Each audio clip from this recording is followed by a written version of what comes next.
Good evening. Have one time today. God is good and God is good all the time. My name is Average Spirit Divine. I'm going to give you a word and a show news on today. Um, First we're gonna start. We're gonna start with the news. Voting is coming up next year. But they're still in their preseason right now. So guidance post election voting rights. Voting rights policy and guidance. So guidance on the post election. You know, Already in the federal election record and perseverance requirement. Now, since September 2021, the department issued guidance under Section 2 of the Voting Rights Act, for destruction and model of election governor-elect. So constitutional about voting, the responsibility, to vote, having a voice, chosen the right leader. Freedom of voting is, you check you're voting for who will be the best leader. Who will be the best leader. You got the mayor, the government, you have the president. So you have all kind that you want to just try to take a look at most of them, and follow most of them to see what they're talking about or what they're gonna do. So you can make the best choice that you want to make to vote for the right president, the right mayor, the right government, so you can make the right decision of who you want to vote on. So the law does not require citizens to vote, but voting is a very important part of any democracy. By voting, citizens are participating in a democratic process. Voting is very important. That's when you use your voice.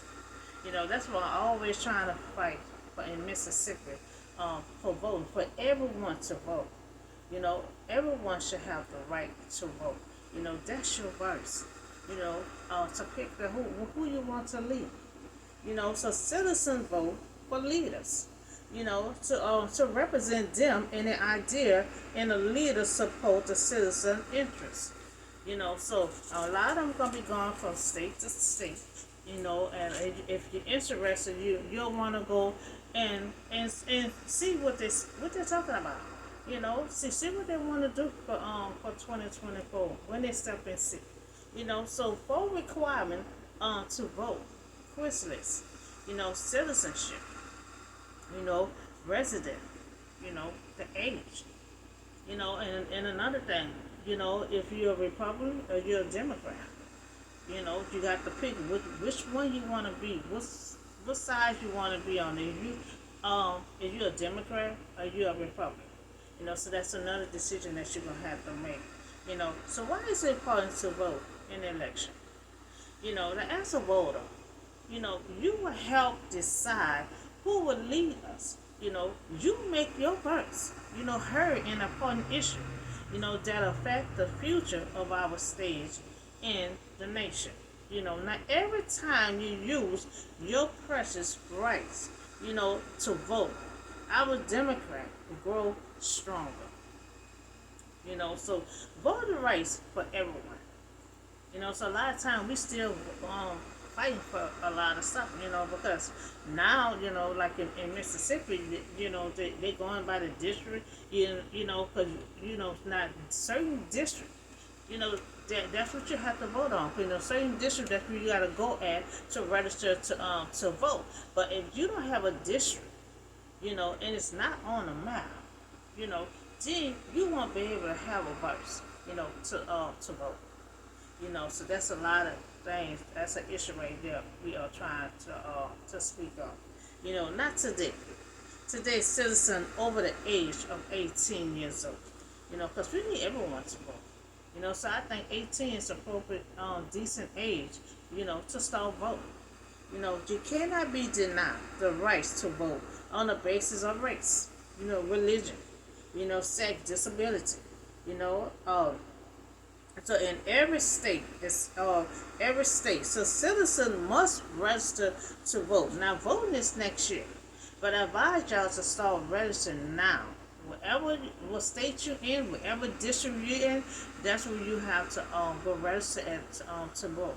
And if your information had changed, this is a time to change your information. Update your information. You know, regardless of registration, process vary by state. So each state, each district, you know, please update your information.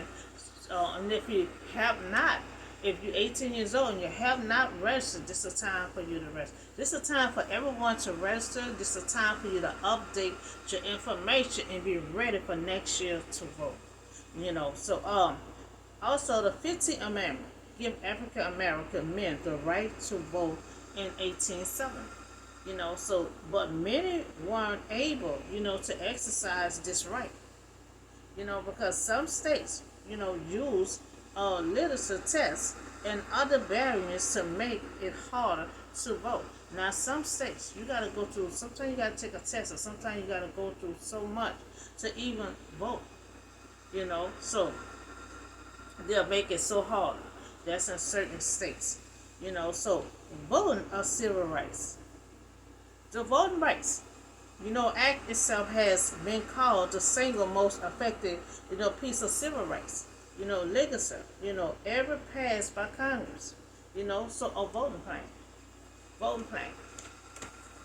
We getting ready for next year. This is preparation. So this is the time really, to register. Whatever district you're at, that's the district you got to go in to register to vote. And if you already registered and your information changed, this is the time to still go there and change your information. So one, get registered, in your state, in your district. Two, update your information if it has been changed. Three, learn about the person you're about to vote for. If you hear that they're about to come to a church, or they're about to come here and there, and they're going to be talking. They're going to be talking about what they're going to do. It's best to try to follow them, whatever they're going to be at, so you can learn, what they're going to do, or what kind of leader that you think they're going to be. This is a time to be scoping a lot of them out. And when that time comes, you'll have an idea of who you want to vote for. Okay, so, 4. Eligible requirement, disability. They're trying to deny disability to vote. And I think they have the right to vote. They have the right to vote. So, voting for all race, and disability. Voting age is 18, and I request for it to remain. Because I remember they want to change the age to 19. 18 is a good age for everyone to start voting. But once you get out of high school, you're 18 years old. It's time for you to get registered, for you to vote. We need every verse, to come out and vote. Okay, voting age established by law that a person must become eligible, to vote in a public election. So it's legal, for you to vote at 18 years old. But you have to register so it can be legal, So, 26 Amendment rights, to vote at 18 years old should not be denied. The 26th Amendment rights. Now, this rights said you cannot be denied if you're 18 years old to vote. So that's all I have for you right there on the voting. Trying to get y'all ready in preparation for next year. So you don't want to wait at the last minute and you're trying to register. You don't know if we're going to be done the same day. You don't know if it's going to be done the same day, or you got to wait weeks later. So this is the best time to register, or either this is the best time to update your information. Because you don't want to be next year, even though it's way next year in November, but you still want to try to get everything together now. Okay, so let's talk about the word. Now, I understand some figure I'm not teaching, but I try. We are doing Bible study. I'm not just picking through the Bible. That used to take me hours, going through the Bible trying to find the right topic every day.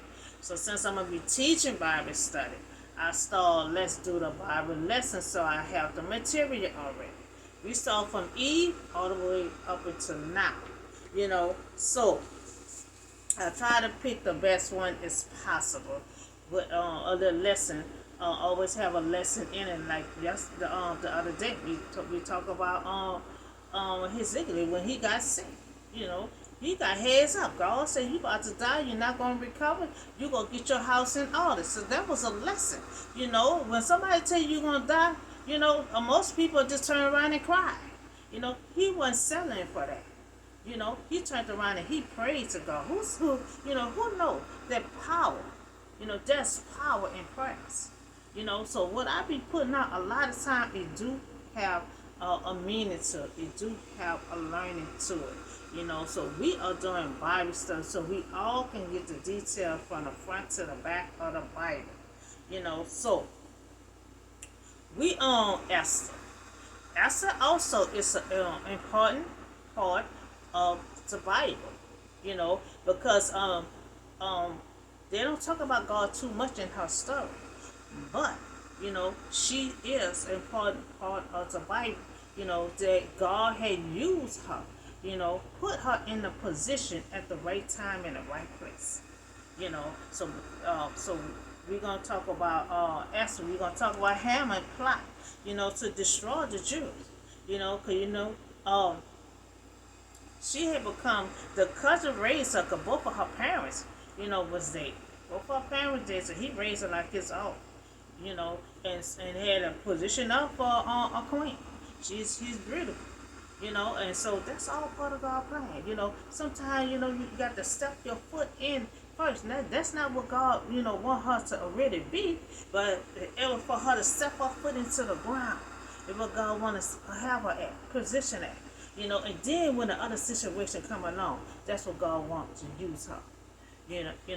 That's just like when with Joseph. Joseph got thrown in the pit. But he was at the position in that land where God wanted him at. So his brother did realize, who he was and stuff. They was upset. He said, don't cry.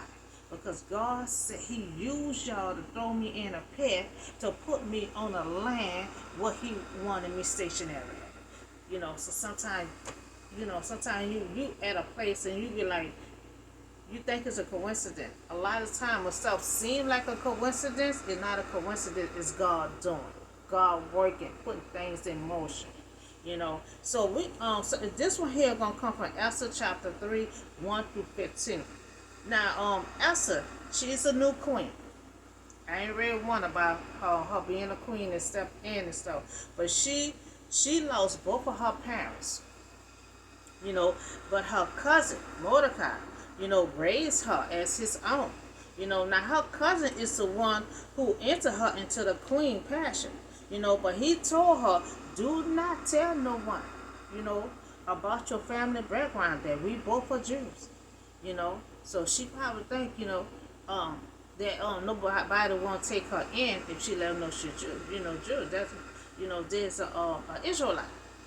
So these men under the king, they don't like Jews. So that's why he said, don't tell nobody about your background. So after the event, King Zogad, honored him. That's the one. He pretty much is an enemy of the Israelite. So the king about to honor him. The king about to elevate him, giving him a seat of honor higher, that he get a higher position. Then that of all the other nobles, so all the royal officials at the king gate, they kneel down, they honor him, he being elevated to a higher position, and so for the show respect, everyone has to bow down. They have to bow down and pay honor to Haman, for the king had commanded this concerning him, but her cousin Mordecai, would not kneel down or pay him no honor. He not paying him no honor. He not kneeling down. He not doing none of that. Mordecai, the determination to stand his ground from to his faith to God. because he did not kneel down or took action, but stayed stand alone. Now he was doing what was right. Would not always please people. But will be right in God's eyesight. So the king honored Haman and elevate him, meaning everyone had to bow down to honor him, but Mordecai did not bow down. Did not want to pay him no honor at all. So the royal official at the gate asked Mordecai, "Why do you disobey the king's command?" So the king had wanted everyone to bow down. You bow down, there was authority, of respect. But the day after day, they spoke to him. So every day they kept on speaking to him. Why you have not bowed down? So they wanted, he did not comply. So they wanted Haman to speak with him, because they feel like he got a behavior problem. And Mordecai told them he is a Jew. See, he wind up and told him he is a Jew. Now, Mordecai refused to kneel down before him, and Jews did not bow down to government authority at time. As a sign of respect for Haman's ancestor, here you go, his ancestor was an instant enemy of the Jews. So there was an enemy to the Israelites. So that's why he didn't bow down to them. Because remember, when I read back in the beginning, they all were fighting the Ammonites. Every time the Ammonites seen them, they wanted to fight them. So there was the enemy. So that's why he didn't want to bow down to the enemy. So Mordecai was not about to kneel down before a wicked Haman. And by his act, knowledge, Haman as a god, so Haman as a god. So we also see that Mordecai stood alone. He stood alone, because a lot of times when you stand up for God, you don't need everybody to come with you. God, we gonna stand up for God. We gonna a lot of times you can stand alone. He was standing alone. He didn't want nobody else, another Israelite to come and stand with him. He could do that. He was doing that by himself. So standing on God's word, he didn't want no one to take God's place. What he worshipped, and he did not give in. And he took a stand, refused to bow down if it meant his life. So what he's saying, the only person he bowed down to is God. He don't bow down to nobody that's under authority under God. So he, Haman think he is a God himself. And he is an enemy to the Israelites. So that's why he said he don't bow down. He don't bow down to the enemy. Only person he gonna bow down to who he worship, and that's God. So Mordecai had told them he's a Jew, and now he refused to bow down. Now Haman is enraged. He enraged because he can't get him to bow down. Some people, when they're in that position, they want you to do whatever they say do, and they get enraged when you is outspoken, or you don't bow down to their knees. He refused to bow down to his knees. But yet, having learned who Mordecai people were, now he wanted to kill only Mordecai. Now, instead of him trying to find out, who this man is, that's the first thing he should have did. This man refused to bow down. Let me look into his background. That's what he's supposed to do. Let me look into his background. He didn't do none of that. He just getting outraged and wanted to kill him, instead Haman looked for ways to destroy all mankind people and the Jews. He wants to, now since Mordecai didn't want to bow down to him, he said he's such and such, so he wants to kill Mordecai and all your people. Since you don't want to bow down to me. So Haman wanted to destroy all Jews just because of one man action. He in so much rage over one person. So you want to kill all the Israelites because one person didn't want to bow down to you. So too, Haman was in Canaanite. Now he is a deceiving against the king of the Ammonites. Ammonites is a powerful nation. And also, there's the king of the Israelites. Remember, when they were released from slavery, they all was together. But once they start going separate ways. And they start building their own nation and start fighting against their own people. So 3, the Ammonites was an incest enemy of the Israelites. 4, Haman's hatred was directly not just at Mordecai, but all the Jews. 5, Haman loved his power and authority. The Jews loved God as their final authority, not to any man. They love God. They don't bow down to no one but God. So anyone else pretending like they're God, and plus the enemy, they don't bow down to it. So Haman's authority desires to fulfill, to kill all Jews, his personal power, and his hatred of Jews race. Now, he hated all Jews. That means the Israelite. The Israelite was the Jews. Sometimes they call them Jews, and sometimes they call them the Israelite. He hated all of them. And that's why Mordecai did not want to bow down to him, because there was evil. They always came after the Israelite. Haman enjoyed the power, of his position, and he was enraged when Mordecai did not want to respond or pay him no attention. But he hated a group of people because of the difference in the belief or culture. Now, because the Israelites, all of them was mixed. All of them were mixed races. Because God had told them they were supposed to multiply among themselves, but they started going out their land and started multiplying with other women when God told them not to. So all of them is mixed race, and he don't like that. He don't like all that mixed race. He hate a group of people because of a difference in belief or culture. So Haman cast the best day to carry out his decree. Little did he know that he was playing into the hands of God. For the day of death was set for also a year away, giving Esther, time to make her plea to the king. Now, he making a set date, to kill Mordecai. First kill Mordecai. He gonna try to build a little thing to hang him, and then he gonna try to kill all the Israelites. So now, the day when all the Jews was saved, which became many for the holiday celebration, by the Jews, and when they were delivered, not killed on a day approved by him. Remember, he set a time date, for to kill Mordecai first, and then kill all the Israelites. But that day did not come. That day came, but he did not kill them. And so the day they were saved, they are celebrating that every year. They start celebrating. So Haman tried to talk to the king. He tried to talk to the king. Now he's trying to plead a bargain with the king.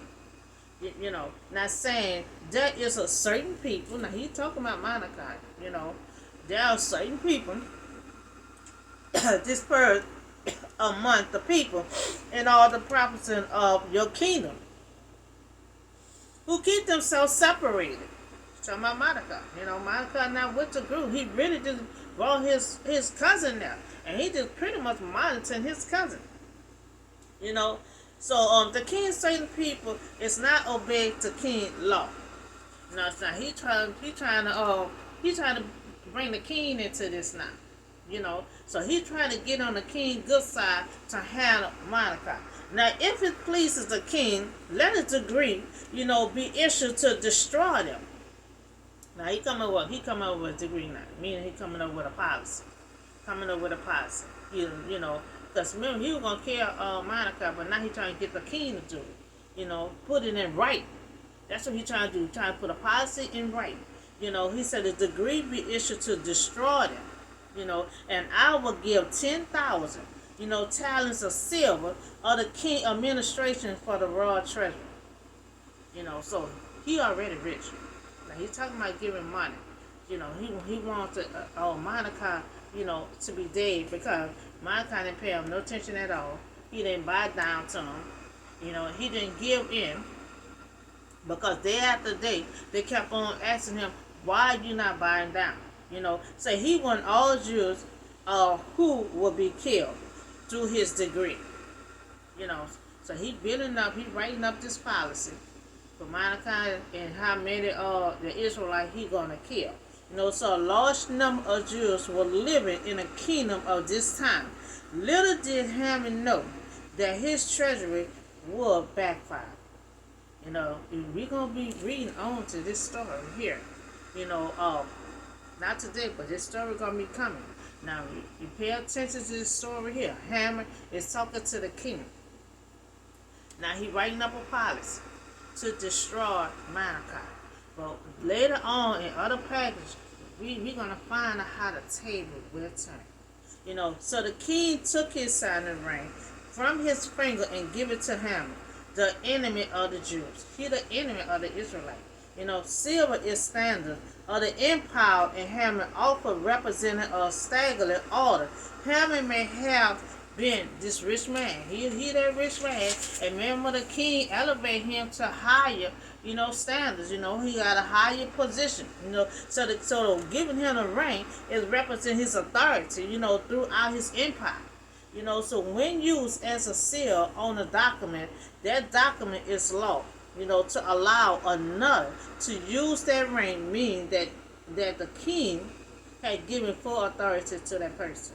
So that means when he took the ring off and put it on Haman's finger, that means he giving him full authority.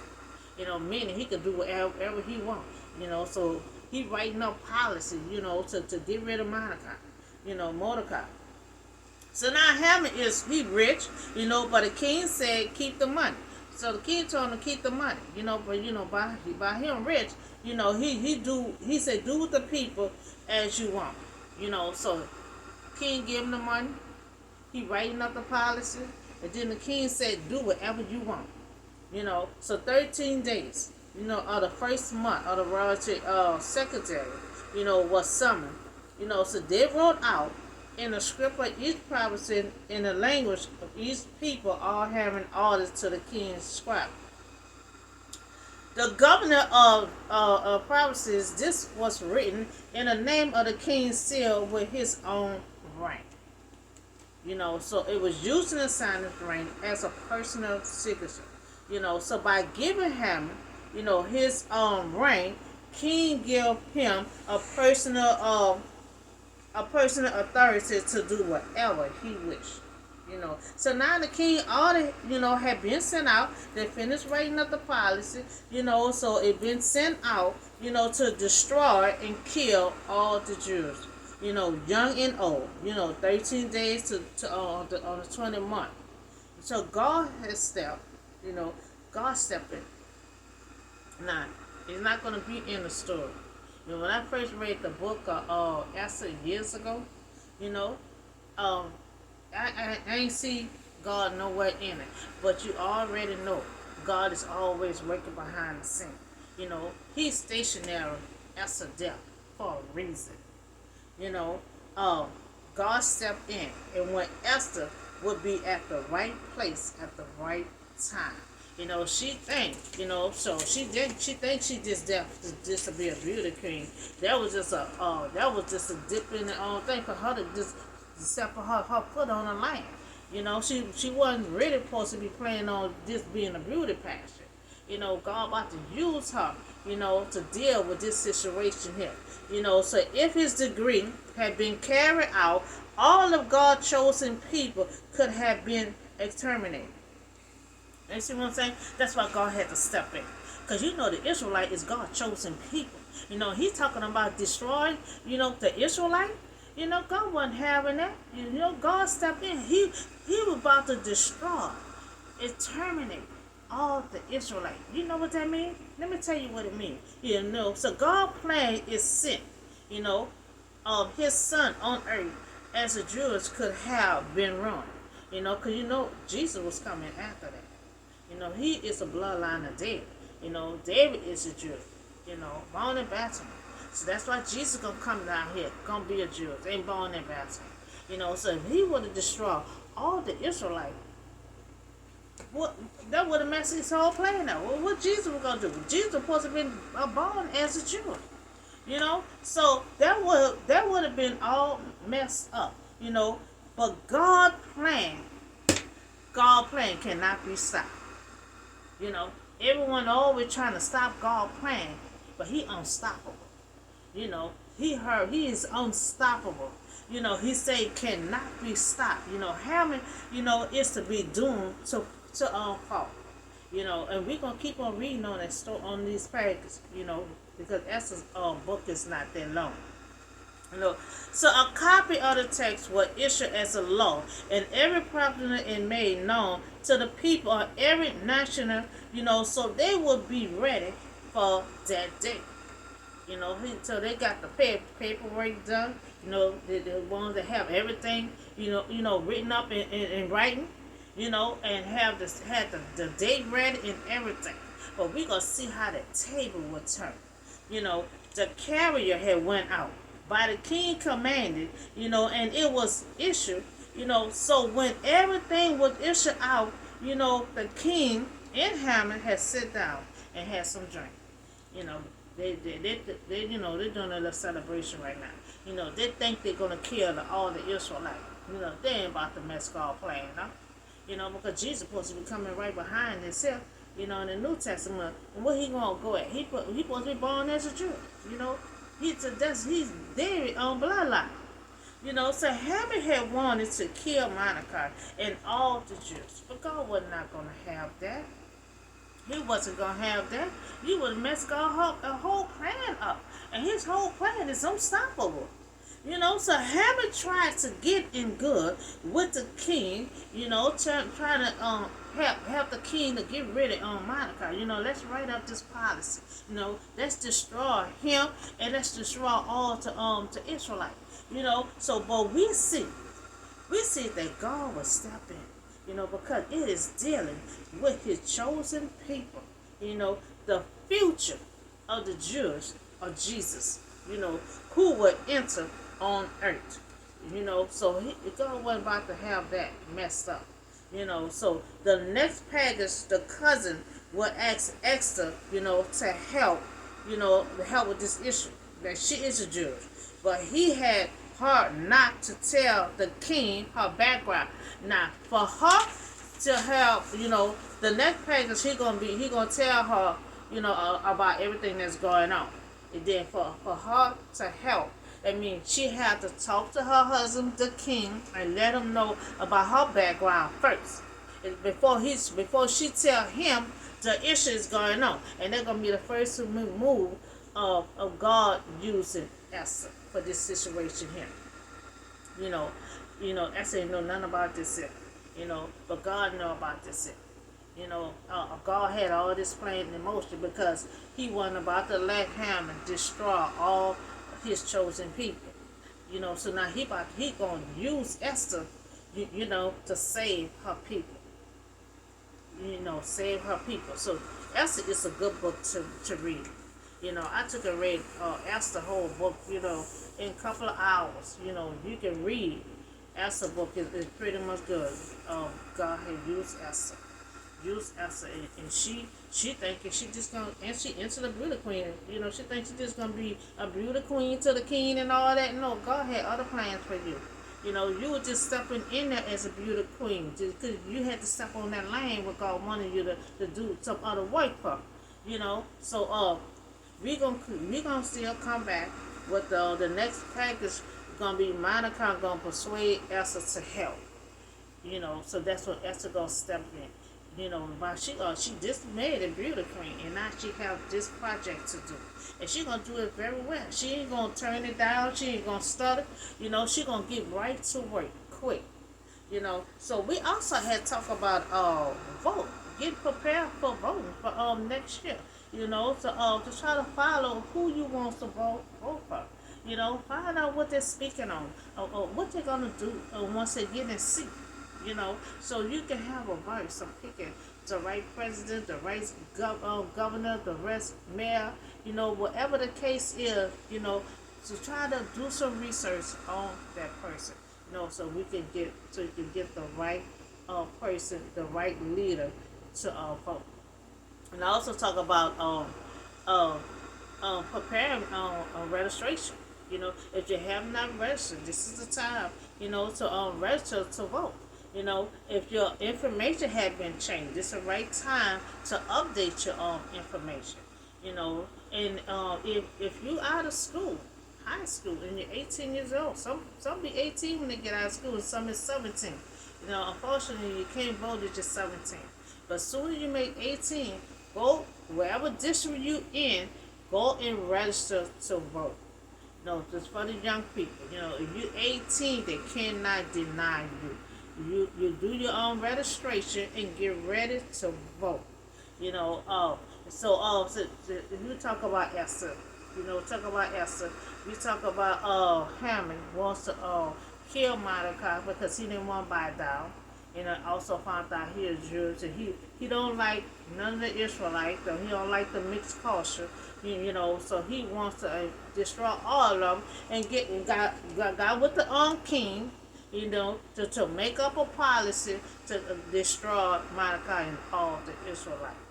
So that's what God gonna have Esther to step in and try to stop it. Because he will not stop God's plan, because God's plan is always unstoppable. So that's all I have for you today. We talk about the voting rights. The age is 18 to remain. So if you're under 18, you cannot vote. But soon as you make 18, go register. Register so you can be ready to vote. And we talk about Esther, the book of Esther. We're going to be talking about that for a few days now with Esther. So y'all have a nice day, and I'll see y'all on the next video.